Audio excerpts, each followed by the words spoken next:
Buenos días con todas y con todos. En nombre de la Cámara Española, mi nombre es Xavier Urios y tengo el gusto de acompañarles hoy en el webinar sobre Panorama Tributario 2021, Empresas y Personas.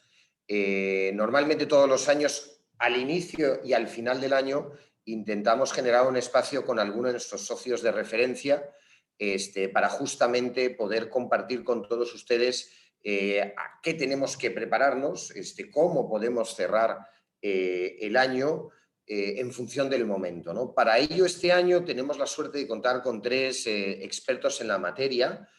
Tenemos a Roberto Polo, que es socio de Price Waterhouse, a Daniela Comitre, también socia de Price, y a Kitty Dunning.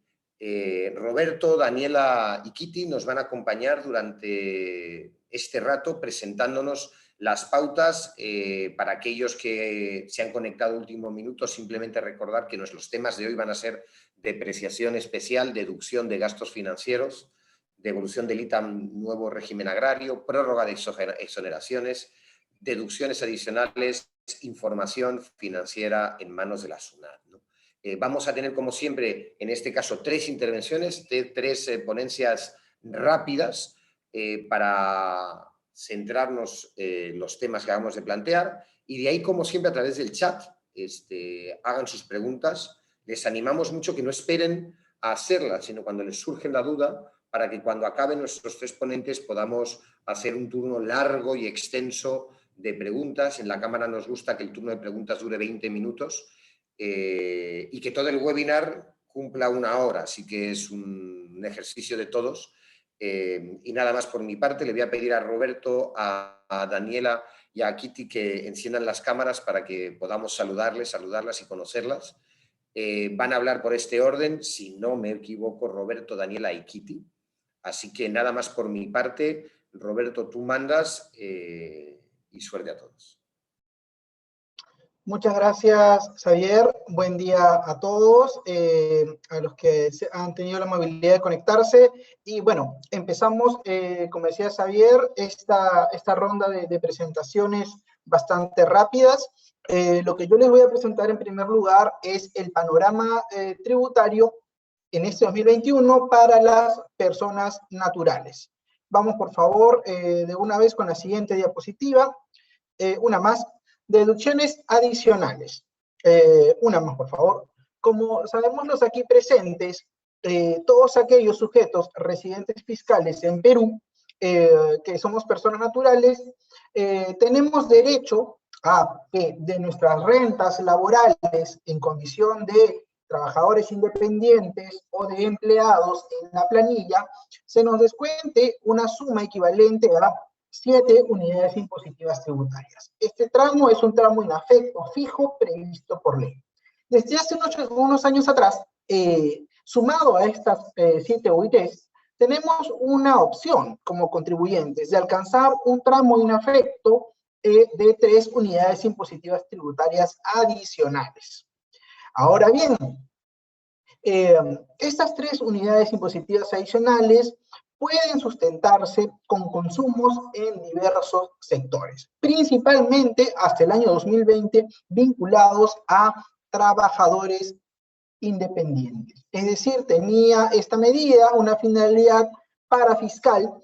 Es decir, si yo quiero como persona sustentar un mayor tramo inafecto, debo exigirle al profesional que contrato, puede ser un dentista, puede ser un veterinario, puede ser un psicólogo, que me emita el correspondiente comprobante de pago electrónico. Pues bien, en el contexto que hemos sufrido a nivel global, me refiero concretamente al COVID y a esta pandemia, nuestro país vio positivo incentivar algunos sectores económicos, entre otros el sector turismo. Para ello se ha incluido dentro de esa bolsa de conceptos que yo puedo sumar para descontar 3 unidades impositivas tributarias adicionales a los servicios que ustedes ven ahí en esta tablita. Básicamente se trata de servicios del sector turismo, servicios de artesanos, así como las agencias de viaje. Fíjense, para yo poder acceder a este descuento, tengo que, evidentemente, solicitar el comprobante de pago a quienes me brindan este tipo de servicios. Y adicionalmente, de lo que deberíamos tener cuidado es que efectivamente estos proveedores cumplan a su vez con los requisitos que señala la norma, que están básicamente referidos a que al momento que se hayan inscrito en el registro único de contribuyentes ante la SUNAT, hayan marcado actividades como principales de la categoría 79 de la SIU, esta clasificación industrial internacional uniforme de sectores económicos. ¿Sí? Es la 79 que corresponde a actividades de turismo y servicios de hospedaje. Pues bien, fíjense, hacia el lado derecho ustedes podrán ver cuál es el porcentaje máximo de estos consumos que yo puedo sumar para alcanzar las 3 UITs. En el caso de servicios de turismo y turismo de aventura o ecoturismo, hasta el 50% de mis consumos. Servicios de artesanos, 50% también. Agencias de viaje, 25%. Y actividad artesanal, también 25%. Pero esto no queda aquí. Adicionalmente, vamos a la siguiente, por favor. ¿Qué cosa previó el legislador? Como ustedes saben, hasta el año pasado ya se comprendía dentro de esta bolsa a los servicios de hotelería y además a los consumos en restaurantes. Sí, nuestro régimen promovía de alguna manera el consumo de este tipo de actividades y nos permitían a nosotros descontar los gastos por nuestros consumos en bares, en restaurantes y en hospedajes. Pero bueno, ¿cuál es la novedad en este punto? Que hasta el año pasado, el porcentaje máximo que yo podía descontar de estos consumos era 15%. Para los años 21 y 22 se ha elevado en 10% el porcentaje de descuento. ¿Qué quiero decir? Si ahora yo gasto 100 soles en un restaurante y recibo la boleta, pues los 25 soles, que equivalen al 25% de esa boleta, permitirán sumar para alcanzar estas 3 unidades impositivas tributarias. Una cuestión particular que cabe mencionar acá es que en todos los casos lo que se exige es la emisión de un comprobante bajo el sistema electrónico. Hoy en día casi todos los contribuyentes estamos obligados a emitir comprobantes de forma electrónica. Sin embargo, debe tenerse en cuenta que algunas actividades seguramente y consumos, por lo tanto, se van a producir en sectores geográficos que no tienen conexión a Internet o si la tienen es muy baja, de muy mala calidad. En esos supuestos, lo que señala la norma es como excepción se podrá sustentar el gasto con comprobantes de pago impresos. Bueno, entonces, esto es en cuanto a deducciones adicionales para el 2021. Pero ¿qué otro tema está sonando muy fuerte en las últimas semanas? Bueno, en este caso, lo que les quiero comentar es esta facultad que se le ha conferido a la Administración Tributaria, SUNAT, para exigirle a las empresas del sistema financiero información sobre nuestras cuentas. ¿Qué podemos mencionar respecto de esta situación? A ver, hoy en día existe un derecho, es un derecho constitucional, derecho a la intimidad, que tiene una dimensión económica, que se concreta en el secreto bancario, ¿sí? Pero la tendencia que nosotros podemos advertir a nivel global es que cada vez más este derecho bancario viene siendo de alguna manera dejado de lado para dar pase a otros derechos y deberes fundamentales. Es la tendencia internacional. Entonces, esta norma no supone en rigor un cambio radical.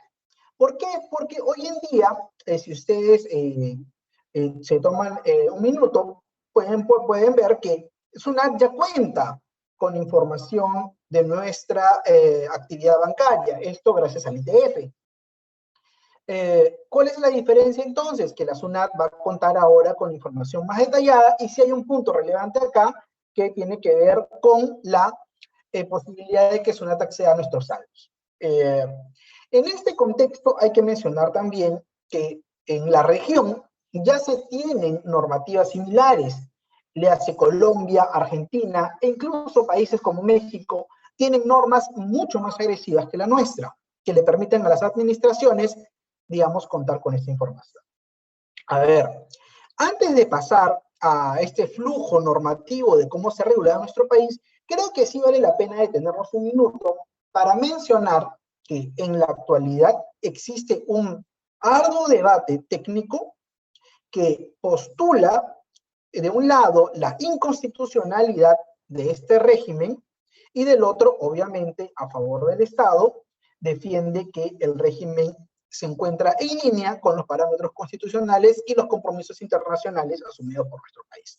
Este debate todavía no ha sido resuelto, ya ha sido judicializado. Es más, hace unas semanas también se vio cómo a nivel del Congreso se estaban ensayando fórmulas legislativas para dejar de lado esta norma. Lo cierto es que el día de hoy tenemos la norma vigente y un debate constitucional pendiente que, como les digo, se encuentra ya judicializado. Habría que esperar a ver cómo se resuelve, pero entre tanto lo que nosotros traemos es información sobre cómo es que se debería de aplicar. A ver, esta historia viene desde el año 2018, donde se modifica a través de este decreto legislativo la Ley General del Sistema Financiero, en concreto el artículo referido al secreto bancario.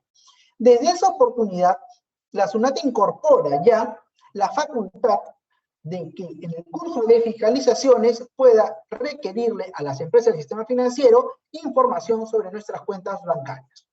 ¿Qué es lo que sucedió hacia diciembre del año pasado? Se empezaron a ensayar los parámetros, es decir, los umbrales a partir de los cuales las empresas del sistema financiero tenían que reportar esta información a la SUNAT. Y en una primera instancia se señaló que el umbral iba a ser a partir de 10.000 soles, es decir, menos de $3.000. Esto fue, digamos, lo que reavivó, digamos, o también encendió mucho más el debate, y esto originó también que hacia unas semanas atrás, 2 o 3, se modifique esta norma reglamentaria incrementando el umbral. ¿Hasta cuánto? Hasta 3.800 UITs, que equivale a 7 unidades impositivas tributarias. Coincide justamente con lo que vimos hace un minuto, el tramo inafecto de nuestras rentas laborales. Pues bien, tenemos hoy entonces la norma madre, decreto legislativo, su desarrollo reglamentario, decreto supremo 430 y 09 del 2021, pero está pendiente todavía que la propia SUNAT emita su normativa de desarrollo y que explique, esperemos de forma clara, cómo es que las empresas del sistema financiero van a remitir esta información hacia los sistemas informativos e informáticos de la administración. Vamos, por favor, con la siguiente. En concreto, ¿qué cosa es lo que se le tiene que informar a la SUNAT de acuerdo a la norma? A ver, nuestros datos de identificación incluyendo domicilio, los datos de la cuenta, es decir, si es una cuenta de ahorro, un depósito a plazo, si es mancomunada, el CCI, la moneda, etc. Y aquí viene el primer punto que ha suscitado la crítica. Se le exige, se le faculta a pedir información sobre saldos, montos acumulados, promedio de operaciones, monto más alto y rendimientos. Y en este punto hay que resaltar que es la SUNAT la que va a decidir cuál de todas estas variables, o si todas ellas, o en qué combinación, es la que los bancos van a tener que remitir. Todavía, digamos, no tenemos claridad sobre este punto porque falta la norma de SUNAT que especifique cuáles de estos criterios son los que van a ser informados respecto de nuestras cuentas. Sin perjuicio de esto, yo creo que podemos ensayar un breve ejemplo. Vamos, por favor, con la siguiente. ¿Qué hemos dicho? Que se debe informar o saldos, o montos, o promedios, siempre que se superen los 30.800 soles. Ahora, lo que sí señala la norma es que los 30.800 se calculan por cada concepto. Entonces, fíjense ustedes, en este primer ejemplo, de forma sencilla, tengo un saldo inicial de 3.799. Los saldos iniciales no se informan. Por lo tanto, hasta este momento no habría nada que informar. Luego tengo un cargo de 9.000 y posteriormente un abono de 999. Fíjense, al final el total de movimientos que he tenido ha sido 9.999, mi saldo no supera tampoco los 30.800, por lo tanto, respecto a esta cuenta no debería informarse nada. Vamos al siguiente ejemplo. Aquí empiezo con un saldo de 30.000. No, por favor, retrocedamos una. Aquí, en el ejemplo número 2, dice, empezamos con 30.000. No supera el umbral, no se informa. Retiro 3.000, me quedan 27. Retiro 21.000 más, me quedan 6. Deposito 2.500, me quedan 8.500. Y deposito 30.000 más, 38.500. ¿Qué se informa en este escenario? Bueno, en principio, tendría que informar el saldo final. Y si yo veo los abonos en mi cuenta, tendría 32.500, pues esto también tendría que informarse. Ojo, noten acá que si bien bajo el nuevo parámetro el envío de información a la SUNAT va a ser cada 6 meses por parte de los bancos, en este envío el análisis o el detalle va a ser mes a mes. Vamos por favor con la siguiente. Otros asuntos de interés que plantea este régimen. ¿Qué pasa con la cancelación de cuentas? Bueno, si es que en el curso de un mes yo cancelo una cuenta que previamente fue informada, lo que dice la norma es que los bancos tendrán que informarle a la SUNAT sobre la cancelación de esta cuenta. ¿Y qué pasa si en el transcurso del mismo mes yo realizo la apertura de una cuenta y en este mismo periodo la cierro? Pues bueno, lo que dice la norma es que si durante el lapso que esta cuenta duró abierta se superaron los umbrales, también debería ser informada. En el caso de cuentas mancomunadas, este es un aspecto que también debe evaluarse y tenerse en consideración, se van a informar a los dos, la suma de los dos, y a los dos de forma individual. Por ejemplo, si tengo una cuenta A con un saldo de 50.000 sin movimiento, pero tengo una cuenta de $12.500 y que es cancelada, yo debo informar las dos cuentas y además a nombre de los dos titulares. Eso es lo que dice la norma. Vamos, por favor, con la siguiente. A título informativo. Hoy en día hemos ya suscrito como país un acuerdo multilateral. Un acuerdo multilateral que faculta a la administración tributaria a recibir en tiempo real información sobre las cuentas financieras de los peruanos en el extranjero. En el extranjero, siempre que se trate de países que han firmado este tratado internacional. Pues bien, ¿qué es entonces lo que afrontamos como contribuyentes peruanos hoy en día? Fíjense, de un lado, con esta norma que yo les acabo de mencionar, SUNAT accede ya a nuestra información bancaria local. Pero además, en virtud de este tratado, la SUNAT también puede acceder a nuestra información bancaria y de inversión en el extranjero. Reitero, siempre que se trate de países con los cuales se ha firmado este acuerdo multilateral. En la siguiente diapositiva, ustedes van a poder apreciar la lista de estos países. Entre otros, y se lo pueden ver acá, se encuentra también España, está Francia, ¿no es cierto? Está Alemania, está Japón. El gran ausente de esta lista es Estados Unidos. Estados Unidos no ha firmado este acuerdo multilateral. Estados Unidos tiene sus propias normas en la regulación FATCA y ahora recientemente una regulación sobre beneficiarios finales, pero no ha firmado este tratado.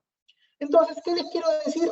El escenario hoy de Perú es, en el intento de acceder o acercarse cada vez a los parámetros de la OCDE, Perú viene impulsando el principio rector de este organismo internacional, que es la transparencia en la información. En ese camino se han suscrito tratados internacionales, se están implementando normativas a nivel interno, y aquí lo que queda es entonces saber que nuestra información financiera ya no es más, digamos, opaca, ya no es más ocultable. Estamos en un escenario y seguramente pronto más países se adherirán a este tratado, con lo cual quedan cada vez menos lugares que protejan la anonimicidad de las titularidades de las inversiones. Vamos, por favor, con la siguiente. Y ya para cerrar mi participación en tiempo, solamente un dato adicional. Los contribuyentes, como nosotros, que somos personas naturales, en principio no debemos llevar libros y registros contables. Claro, si nuestra actividad es desarrollar trabajo o tener inversiones pasivas, nosotros no debemos llevar registros y libros contables. ¿Cuándo una persona natural debe llevar libros y registros contables? Cuando realiza actividad empresarial. Si soy una empresa individual de responsabilidad limitada o si soy una empresa unipersonal, pues debo llevar mis libros y registros contables. Pero ¿qué ha pasado en el camino?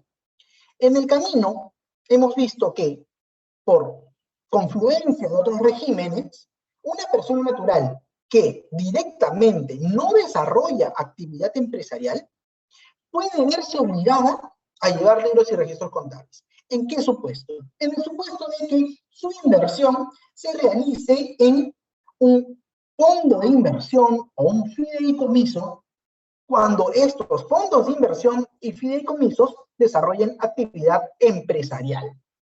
Si estos fondos o fideicomisos desarrollan actividad empresarial y yo soy inversionista de estos vehículos, ha concluido la administración que hasta el 2020 tenía la obligación, como persona natural, de llevar libros y registros contables también.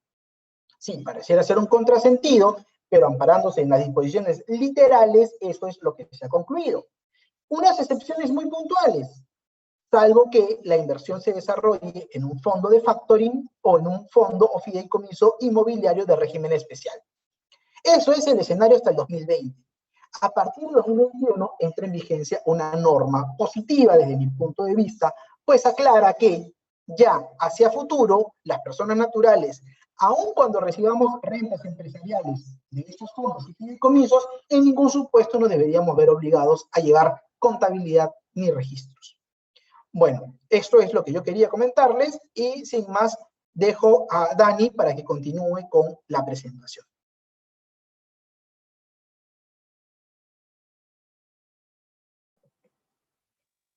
Muchas gracias, Roberto, por tu exposición. Buenos días con todos. Gracias por acompañarnos esta mañana. Sí, el propósito de mi parte de esta exposición es comentarles un poco sobre la regla de subcapitalización, este límite a la deducción de gastos por intereses que existe actualmente en la Ley de Impuesto a la Renta, y al final algunas cosas muy puntuales del régimen de depreciación especial que ha sido publicado en el contexto de la pandemia hace poco y que ha entrado en vigencia este año.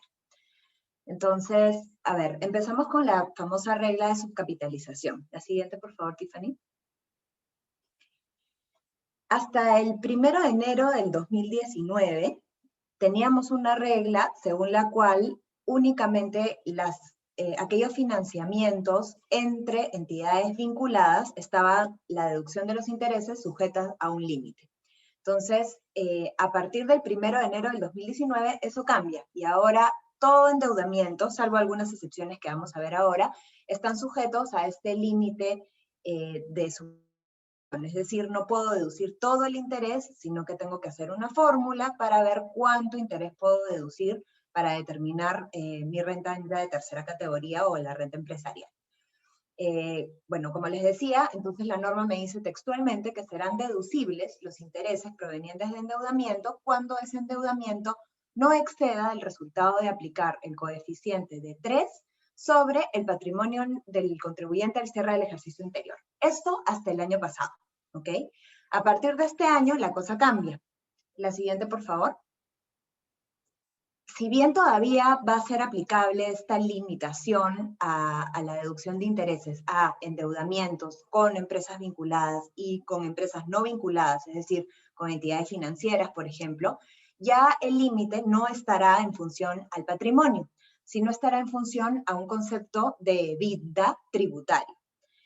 Efectivamente, a partir del 1 de enero del 2021, la norma me señala que no serán deducibles los intereses netos en la parte que excedan el 30% del EBITDA del ejercicio anterior.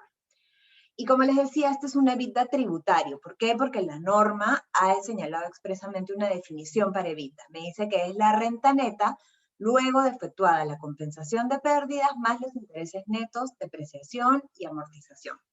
¿Ok? Y además me define también qué es interés neto, y es el monto de los gastos por intereses que excede el monto de los ingresos por intereses. Entonces, En resumen, ahora tenemos que ver cuál es el EBITDA del ejercicio anterior, aplicarle el 30%, y ese va a ser mi máximo de endeudamiento, cuyos intereses van a ser deducibles. El exceso no lo puedo deducir, pero sí me permite la norma arrastrarlos por 4 ejercicios siguientes para ver si dentro de esos 4 ejercicios siguientes los puedo deducir. Entonces hay una posibilidad de arrastrar el interés no deducible a 4 años siguientes. ¿Ok? La siguiente, por favor. Ahora, hay unas excepciones, como les decía, a esta limitación a la deducción de intereses. La norma nos ha señalado que no aplicará la limitación a las empresas del sistema financiero y de seguros cuando los ingresos netos en el ejercicio gravable sean menores o iguales a 2.500 UITs. Estos son 11 millones de soles. A quienes mediante estas famosas APP, asociaciones público-privadas, desarrollen proyectos de infraestructura, servicio público, innovación tecnológica, cosas muy puntuales desarrolladas a través de esta normativa de APPs. Además, tampoco va a ser aplicable el caso de endeudamientos provenientes de la emisión de valores mobiliarios, es decir, emisión de bonos, pero siempre que se cumpla con determinados requisitos. Tienen que ser bonos locales emitidos en el territorio nacional por oferta pública primaria, tienen que ser nominativos y se tiene que colocar en un número mínimo de 5 inversionistas no vinculados con el emisor. Entonces, si estoy en alguno de estos supuestos, los intereses de los endeudamientos van a ser deducibles sin límite, ¿okay? Sin tener que hacer un cálculo previo, simplemente son deducibles. La siguiente, por favor.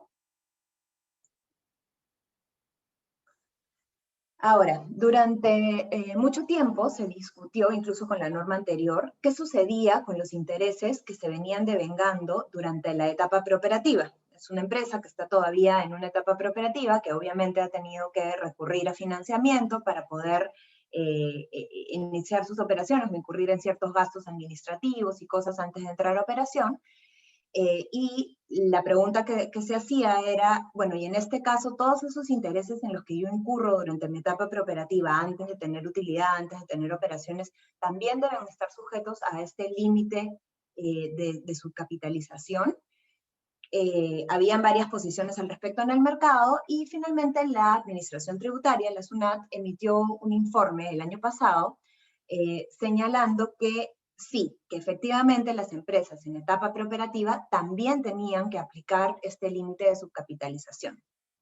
¿Cuáles eran los argumentos o cuál fue el desarrollo que hizo la Administración Tributaria al respecto? Bueno, primero señaló que el límite, que los gastos preoperativos tienen un artículo, un inciso especial en la ley de renta sobre cómo deben deducirse. Y esto está más referido a la oportunidad en que debo tomar como gasto todo eso que incurro en la etapa preoperativa. Y efectivamente, el inciso G del artículo 37 de la ley de renta me dice que los gastos preoperativos yo los tengo que acumular en una bolsa durante toda mi etapa preoperativa y una vez que empiezo operaciones, ya yo decido si lo mando toda esa bolsa a gasto en un ejercicio o hasta en 10 años, a partir del momento en que inicio operaciones. Entonces la Administración Tributaria dijo, ok, ese artículo de gastos preoperativos está centrado en la oportunidad en que voy a deducir mi gasto. Por otro lado, es otro el inciso que me habla de los intereses y de esta regla de subcapitalización. Y me dice la Administración Tributaria que esa regla en realidad constituye un mecanismo antielusivo, que el propósito fue siempre evitar que los contribuyentes efectúen aportes de capital encubiertos vía préstamo. ¿Por qué? Porque cuando yo hago un aporte de capital en una empresa, lo que recibo son dividendos, y esos dividendos a la empresa que los paga no le dan derecho a gasto. En cambio, si yo, por decirlo así, encubro esto a través de un préstamo, lo que voy a recibir son intereses, y esa empresa que paga los intereses puede deducirlos como gasto. Entonces, este encubrimiento es lo que trata de evitar esta regla de subcapitalización. Entonces es un mecanismo antielusivo. Entonces la Administración Tributaria dijo, son dos disposiciones diferentes que persiguen propósitos distintos. Uno, oportunidad de la deducción, y el otro es un mecanismo antielusivo, y por lo tanto esas disposiciones no se contraponen entre sí, entonces se complementan y tienen que aplicarse ambas de manera conjunta. Por lo tanto, quedó cerrado el tema que las empresas en etapa preoperativa sí deben aplicar la regla de subcapitalización, es decir, sí tienen un límite para la deducción de sus intereses. El problema aquí es que la Administración Tributaria no señaló cómo debemos aplicar ambas reglas de manera conjunta. Entonces se presentaban en un inicio 2 escenarios, ¿no? Ok, yo evalúo entonces año a año durante mi etapa preoperativa cuánto es el EBITDA, bueno, ahora a partir de 2021 EBITDA, antes era patrimonio, pero yo evalúo año a año cuánto es el EBITDA del ejercicio anterior al devengo de ese gasto de interés, ¿no es cierto? Para ver cuánto puedo deducir de ese gasto y voy viendo en función a eso cuánto de cada año puedo deducir, lo meto en mi bolsa, ¿no es cierto?, de gasto preoperativo y lo llevo hasta el momento en que voy a iniciar operaciones y ahí ya lo que ya analicé que es deducible, lo deduzco en un ejercicio o hasta en 10, como me dice la norma de gastos preoperativos. Esa es una interpretación válida, ¿ok? Otra interpretación que podía plantearse aquí era aplicar sobre todos los gastos acumulados, es decir, yo no hago el análisis de la regla de subcapitalización y del EBITDA año a año, sino yo agarro todos mis gastos por intereses de la etapa preoperativa y los llevo en mi bolsa hasta el momento en que inicio operaciones. Y solo en ese momento realizo mi comparación con el EBITDA del ejercicio anterior al inicio de operaciones. Es decir, todo lo que tengo acumulado lo comparo con un solo patrimonio del año anterior al inicio de operaciones.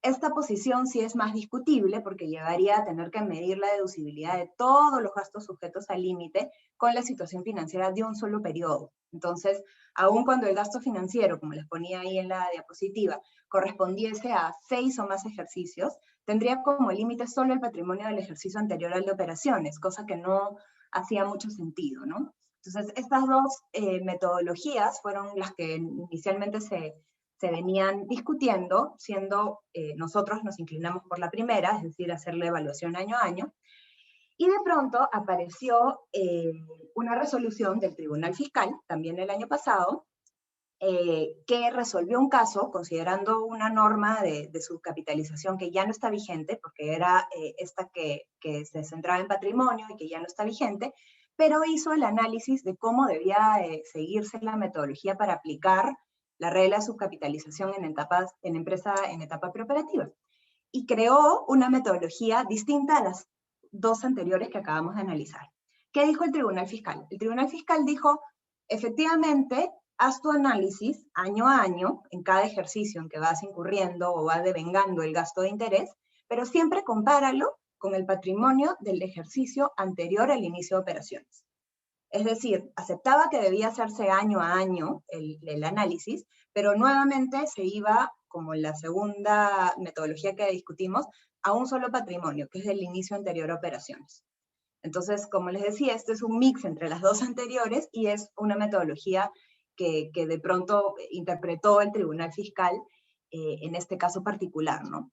Ahora, si bien la Administración Tributaria podría pretender aplicar una interpretación como esta del Tribunal Fiscal a la normativa que tenemos actualmente, que es en función al EBITDA, nosotros consideramos que sí es algo totalmente distinto, que no debería de seguirse la misma metodología para la norma que tenemos vigente actualmente, que es en función al EBITDA, ¿no? De hecho, el inciso G del 37, que es el que regula la deducción de gastos en etapa preoperativa, regula el diferimiento de aquellos gastos que efectivamente son deducibles. Entonces, para nosotros resulta claro que tú tienes que hacer primero, año a año, un análisis de qué es deducible y qué no, y año a año aplicar tu regla de subcapitalización para recién después llevarte todo al momento en que inicias operaciones y ver deducirlo en 1 o en 10 años, pero en verdad el análisis debería ser año a año y considerando el EBITDA del ejercicio anterior al momento en que se devenga el gasto de interés. ¿Por qué? Porque en realidad la norma siempre ha estado pensada en el ejercicio. Hay muchos momentos o muchos párrafos del texto de la norma que te hablan de la medición por ejercicio, entonces así debería de hacerse, siempre considerando el EBITDA del ejercicio anterior. Otra cosa que cita el Tribunal Fiscal es que, bueno, efectivamente esta norma de subcapitalización es una norma antielusiva Y bueno, con mayor razón consideramos que si el legislador hubiera querido regular una metodología particular, como la que ha señalado el Tribunal Fiscal, lo hubiera regulado expresamente, o sea, no lo hubiera dejado a una interpretación. Si es que hubiera querido que se tome en cuenta el patrimonio anterior al inicio de operaciones, o el EBITDA en este caso, lo hubiera tenido que señalar expresamente, cosa que no ha sido así. Lo que sí dice el tribunal es que es irracional comparar el patrimonio del último periodo contra todo el acumulado de los gastos preoperativos sin haber hecho un previo análisis año a año. Eso sí lo descartó. Entonces, la segunda metodología que comentábamos hace un momento, sí el Tribunal Fiscal tampoco la avala. ¿Ok? Eso entonces respecto a los gastos preoperativos y la aplicación de la deducibilidad. Ahora, ¿qué sucede con los contribuyentes que se constituyan o inicien operaciones en el 2021? Como les decía, a partir del 2021 yo tengo que ver el EBITDA del ejercicio anterior para ver cuánto puedo deducir como gasto por intereses. ¿Y qué pasaba con las empresas que recién se constituían en un año que obviamente no tenían un EBITDA del ejercicio anterior porque no existían? Entonces, esto estaba también en discusión hasta que ha salido este decreto supremo el 31 de diciembre del 2020, que ha señalado que para efectos de esta regla de subcapitalización, los contribuyentes que se constituyan o inician actividades en un ejercicio, consideran el EBITDA de ese ejercicio. O sea, en ese caso ya no tengo que mirar el año anterior, sino ese mismo ejercicio. Se presenta acá también una discusión sobre qué pasa si una empresa se constituye en el año 2021, por ejemplo, inicia operaciones en el 22. Imaginemos que en el 2021 se constituye. Entonces, según esta norma, yo podría tomar en cuenta el EBITDA de ese mismo ejercicio, ¿correcto? Porque el año anterior no existía la empresa. Ahora, ¿qué pasa si en ese 2021 es una empresa que no tiene ingresos netos mayores a 2.500 UITs, no supera los 11 millones de soles? Entonces tengo la excepción que me permite no aplicar regla de subcapitalización y por lo tanto deducir todo mi gasto por intereses sin mayor límite, ¿cierto? Ok, entonces en el 2021 no apliqué regla de subcapitalización. Me voy al 2022 y en ese año inicio operaciones. Entonces, como veíamos esta norma, me dice que para las empresas que se constituyen o inician actividades en el ejercicio, puedo tomar el EBITDA de ese ejercicio y ya no el del año anterior. Pero aquí sí, en el 2022, sí existía un año anterior, ¿no? Donde la empresa se constituyó, que era el 2021. Entonces la pregunta es, ¿aquí sí veo EBITDA del ejercicio 2022 o veo EBITDA del 21? En realidad, ahí es bastante discutible, probablemente la administración tributaria se tenga que pronunciar al respecto, pero consideramos que la norma sí está pensada en revisar el EBITDA del ejercicio anterior si es una empresa que ya existía el año anterior, ¿no? Entonces, por más de que el EBITDA del 21, en este ejemplo que les ponía, sea muy pequeño, ese es el que va a tener que mirarse, ¿no? Bueno, como les digo, es discutible, pero la administración tributaria probablemente se tenga que pronunciar al respecto. La siguiente. Bueno, muy rápido comentarles que qué sucede cuando son gastos por intereses que se pagan a no domiciliados. Hay una norma que a través de la cual se dispuso que las regalías, retribuciones por servicios, asistencia técnica, cesión en uso y otros similares que se paguen a no domiciliados se van a poder deducir como gasto en el ejercicio gravable a que correspondan, siempre y cuando hayan sido pagadas antes de presentar la declaración jurada de ese ejercicio. Es decir, me ponen como requisito para poder deducirlo el pago, ¿ok? Y se discutía si es que aquí también entraban los intereses pagados a no domiciliados, y la administración tributaria aclaró que sí, que dentro de retribución por servicios se tenía que considerar también al interés, ¿no? Y que el propósito de esto era coadyuvar a que efectivamente se pague el impuesto a la renta, porque cuando yo hago el pago de la retribución por servicios, o en este caso de intereses, surge la obligación de retenerle impuesto a la renta al no domiciliado. Entonces la administración tributaria busca que efectivamente se haga el pago del interés o de la retribución para que pueda pagar el impuesto a la renta al no domiciliado a través de retención y además para que se deduzca el gasto. Entonces, tener en cuenta que si pago intereses a no domiciliados, para poder deducirlo, el interés tiene que estar pagado. ¿Ok? La siguiente. Eso es en cuanto al tema de intereses y el límite de deducción. Y ahora muy rápido comentarles sobre este régimen especial de depreciación acelerada que salió también publicado ahora en el contexto de la pandemia. La siguiente, Tiffany. Ok, la norma me dice que a partir del ejercicio 2021, de este año, los edificios y construcciones se van a poder depreciar con una tasa del 20% anual, es decir, una tasa flat de 20%.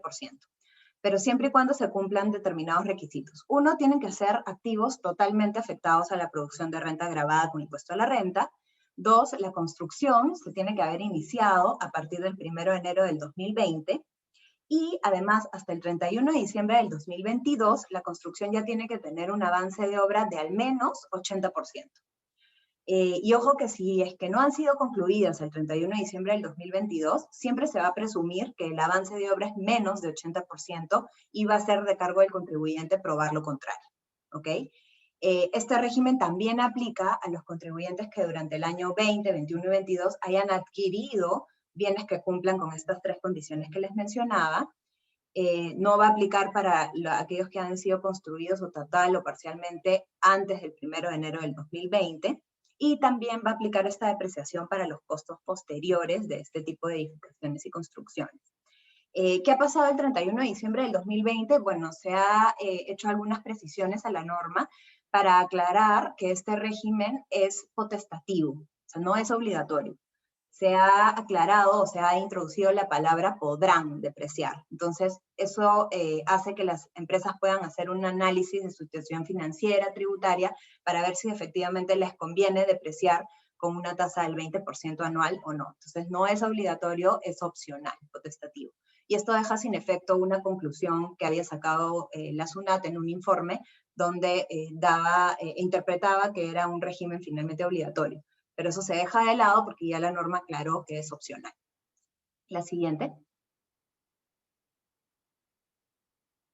También hay un beneficio para lo que no son edificaciones y construcciones, sino para determinados bienes, ¿no? Y me dicen aquí que para los equipos de procesamiento de datos, se acaba de introducir que excepto máquinas tragamonedas, yo puedo deducir hasta un máximo de 50%, para maquinaria y equipo hasta un máximo de 20%, vehículos de transporte terrestre, híbridos o eléctricos, se ha incluido recientemente en esta última modificación que también los de gas natural vehicular, puedo deducir hasta un máximo de 50%, y también para vehículos de transporte terrestre que se empleen con ciertas características que están ahí mencionadas, que empleen las empresas autorizadas que presten servicio de transporte de personas o de mercaderías, la tasa podrá ser hasta un máximo de 33.3%. Cabe aclarar que este régimen no es aplicable para empresas con estabilidad tributaria.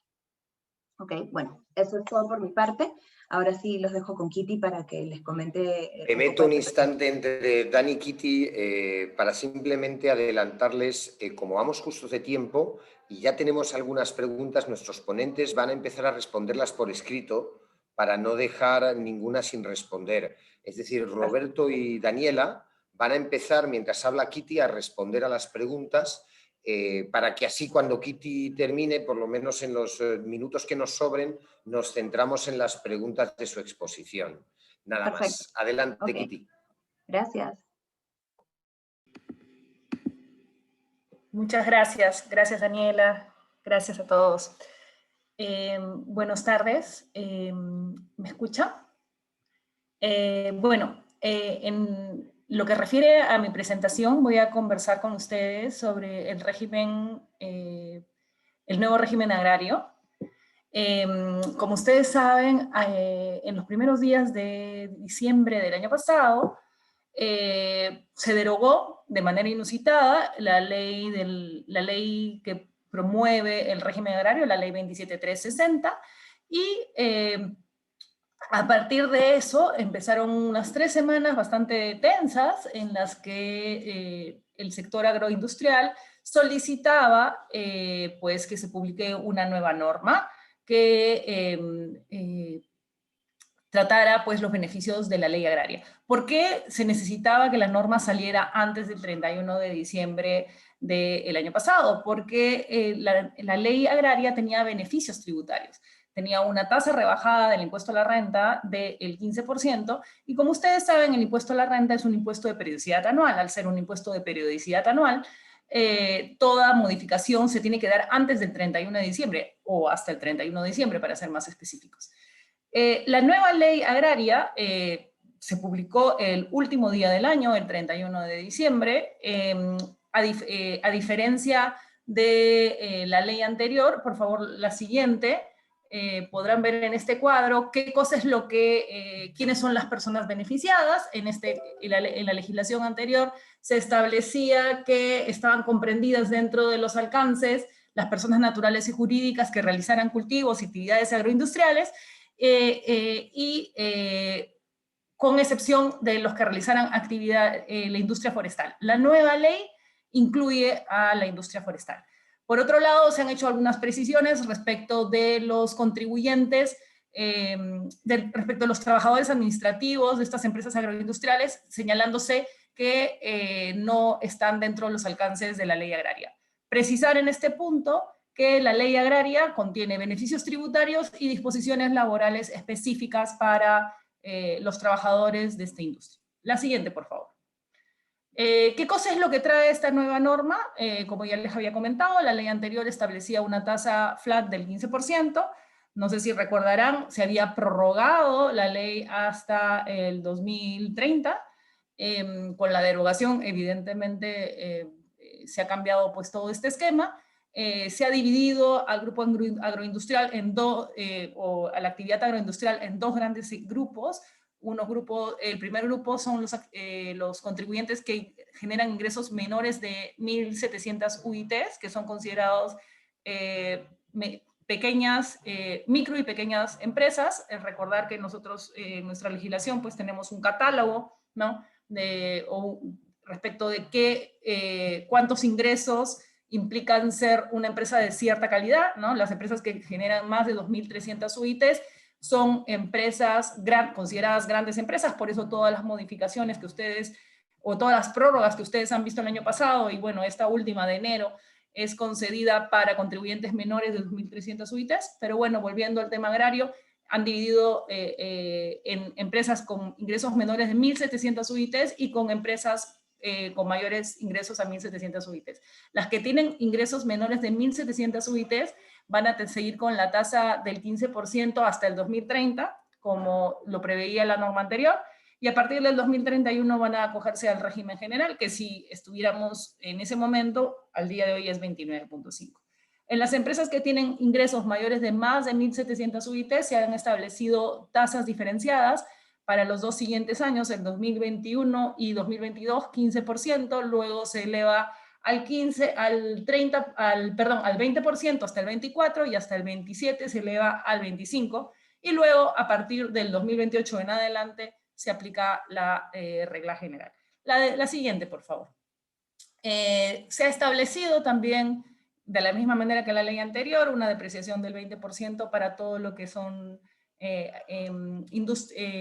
recursos hídricos o hidráulicos, ingeniería hidráulica, ¿no? Los empresarios del sector agrícola, bueno, como saben, se quejan porque establecen que la actividad agrícola no solamente tiene que ver con el desarrollo hídrico o de riego, sino que hay ahora pues muchísima más tecnología y para esos casos no se ha establecido esa disposición. La siguiente, por favor.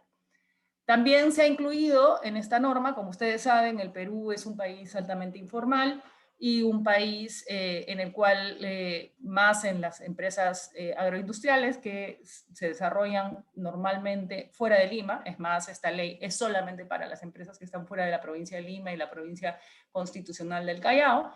Se desarrollan en áreas en las que no necesariamente siempre sus proveedores son personas que puedan otorgarles facturas. ¿Por qué? Porque están inscritos en el RUS, ¿no? Y como ustedes saben, en el régimen del RUS solamente en el régimen del RUS solamente puede establecerse ¿cómo se llama? Se puede entregar boletas de venta. En ese caso, o tickets, ¿no? En ese caso, la norma ha establecido, ¿no?, que hasta 200 UITs se pueden deducir con un límite del 10%, ¿no?, de los otros gastos y costos. La siguiente, por favor. Bueno, Como ustedes saben, la derogación de la ley agraria tiene que ver mucho con la participación de utilidades a los trabajadores. Se tiene la idea que las empresas agrarias o agroindustriales se han beneficiado y no se han beneficiado a los trabajadores, lo cual, según estudios del IEP, no es tan correcto, pero en todo caso se han establecido tasas escalonadas para la distribución de utilidades a los trabajadores para los años 2021 al 2023, la tasa del 5%, para el 2024 al 2026 del 7.5%, y a partir del 2027 y años siguientes del 10%, ¿no? Que es la tasa máxima que se puede entregar a los trabajadores. En lo que se refiere a los pagos a cuenta, se ha establecido en función a la tasa que te corresponde, una tasa por pago a cuenta. Por ejemplo, si tu tasa que te corresponde es 15%, el pago a cuenta mensual del impuesto a la renta va a ser del 0,8%, ¿no? Y bueno, en función a eso se establece. La norma establece, entre otros requisitos, en el artículo 11, que la SUNAT va a comunicar a través de su portal institucional la lista de empresas que se han acogido al régimen. En ese punto nos quedaba la duda de cómo se acogían las empresas, ¿no? Como ustedes saben, en la legislación anterior había que presentar un formulario, y este formulario durante muchísimo tiempo tuvo una gran discusión respecto de si era constitutivo del derecho o era solo declarativo. Finalmente concluyó esa discusión que llenó pues nuestros sistemas de resolución de conflictos de muchos expedientes, porque muchos contribuyentes se habían olvidado de presentar la solicitud. Concluyó señalando que el formulario era declarativo y no era constitutivo. El día de ayer se ha modificado el formulario de IGB Renta, y se ha establecido que las personas que quieran acogerse al régimen agrario deben utilizar esta nueva versión, no pueden utilizar ningún PDT, y se ha establecido la posibilidad de pagar los pagos a cuenta de manera diferenciada. Otros temas, porque sé que ya estamos contra el tiempo, solamente para mencionarlos, un tema importante: recuerden que los regímenes beneficiosos, como el régimen agrario o cualquier otro régimen que exista en nuestro sistema, el régimen de Amazonía, no es estabilizable. Es decir, si ustedes como inversores son inversores del sector agrario o de algún otro sector y quieren estabilizar su régimen tributario en virtud de las disposiciones legales que lo permiten, estos regímenes beneficiosos o favorecedores no son estabilizables, porque lo único que es estabilizable es el régimen general. Un tema muy importante adicional es cuál es la tasa de distribución de dividendos aplicable a, al sector agroindustrial. Sé que estamos contra el tiempo, pero ese es un tema muy importante. La ley, probablemente porque se dio entre gallos y medianoches, no señala cuál es la tasa del impuesto aplicable a la distribución de dividendos en el caso de las empresas agroindustriales. Como recordarán, la tasa anterior era 4.1, siguiendo pues la tasa que existía desde el 2015, hubo un informe de la SUNAT que así lo confirmaba, y pues en esta nueva norma no se ha establecido nada al respecto. Hay toda una discusión respecto de cuál es la tasa que se aplica. Nosotros creemos que la tasa que se aplica es 5%, ¿no? Que es la que existe actualmente, y que bueno, justamente por haberse dictado una norma tan rápidamente, lo que ha ocurrido es que, si bien es cierto que para estos 2 años siguientes a las empresas medianas o grandes sí les sigue aplicando la tasa del 15%, pues la distribución a los dividendos, la tasa de distribución a los dividendos va a ser un poquito más alta. Sin perjuicio de si es que no distribuyeron en los años anteriores, podría ser más alta porque, como ustedes saben, en el 2016 y 2017 la tasa de la distribución fue 6.8. Bueno, señores, siendo las 12 del día y habiéndonos ustedes pedido que respetemos el horario, pues me quedo ahí, y cualquier consulta, encantadísima de resolverla. Estoy a su disposición.